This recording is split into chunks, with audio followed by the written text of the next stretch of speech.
मी सांगितलं आधी की चौकशी समिती यामध्ये कोण गुंतले आहेत त्याचा अहवाल देणार आहे. विकास खारगे समिती नेमली आहे. आता सकृतदर्शी पहिल्या टप्प्यामध्ये आम्हाला मुद्रांक अधिकारी जे डॉक्युमेंट्स आहे लिहून देणारा मुद्रांक अधिकारी तिघही दोषी आहे. त्यामुळे त्यांच्यावर गुन्हा दाखल झाला आहे. आता या गुन्ह्याचा स्कोप चौकशी समितीनंतर कळेल याच्यामागे अजून कोण कोण आहे.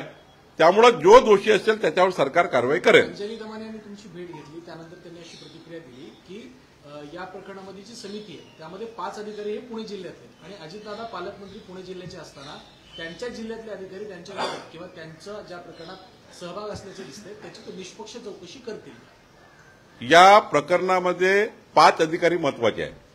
एक आमचे अप्पर मुख्य सचिव ज्यांची समिती आहे, आयजीआर चे आमचे जे मुद्रांक जे आमचे कमिशनर आहे आयजीआर ते महत्वाचे आहेत कारण व्यवहार झाला आहे.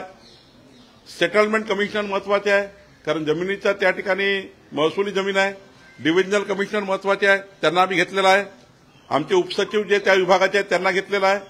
अनफॉर्च्युनेटली डिव्हिजनल कमिशनर पुणे, आयजीआरचं आमचं महाराष्ट्राचं कार्यालय पुणे, सेटलमेंट कमिशनर कार्यालय पुणे.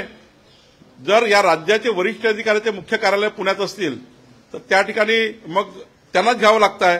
त्यामुळे ते पुण्यात राहतात म्हणून अजित पवार साहेब काही प्रेशर टाकतील, पुण्यात राहतात म्हणून त्या ठिकाणी ते काही करतील असं नाही आहे. ते राज्याचे प्रमुख अधिकारी आहेत, सर्व आयएस अधिकारी आहेत.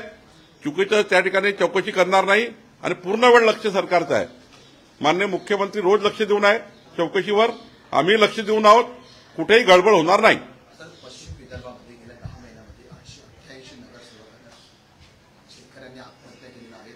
तुम्ही स्वतः विदर्भातून येतात, मुख्यमंत्री विदर्भातून आहेत, तरीही अशा प्रकारच्या आत्महत्याची संख्या वाढते. काय कारण नाही, आत्महत्या करू नये शेतकऱ्यांनी याबद्दल सरकारची भूमिका ही खूप पुढे जाते आहे. आम्ही आता 32,000 कोटी रुपये शेतकऱ्याच्या नुकसान भरपाईचे त्या ठिकाणी सारा विषय बाजूला करून दिले आहे. माननीय मुख्यमंत्री अजितदादा एकनाथ शिंदेजींनी 30 जून 2026च्या पात्र शेतकरी जे खरंच शेतकरी अडचणीत आहे त्यांची कर्जमाफी करण्याचा निर्णय घेतला आहे.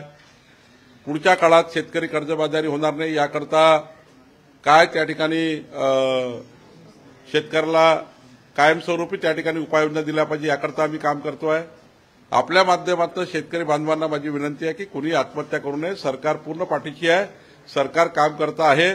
सरकार शेतकऱ्याला मजबूत करण्याकरता काम करत आहे. शेतकऱ्याच्या शेताला भाव मिळाला पाहिजे याकरता सरकारची भूमिका आमची पूर्ण त्या ठिकाणी आहे आणि त्यामुळं शेतकऱ्याने कुठे आत्महत्या करू नये अशी विनंती आपल्या माध्यमातून शेतकऱ्याला आहे. रायगडच्या पेन तालुक्यामध्ये एका 8वीच्या विद्यार्थ्याला शिक्षकाने मारहाण केली. कारण असं की विद्यार्थ्याने जय श्रीरामचा नारा दिला. नाही, आता ही बातमी मी चेक करतो. आताच मला सांगताय तुम्ही, पण जर बातमीचं गांभीर्य घेऊन त्या ठिकाणी पोलीस कारवाई करतील.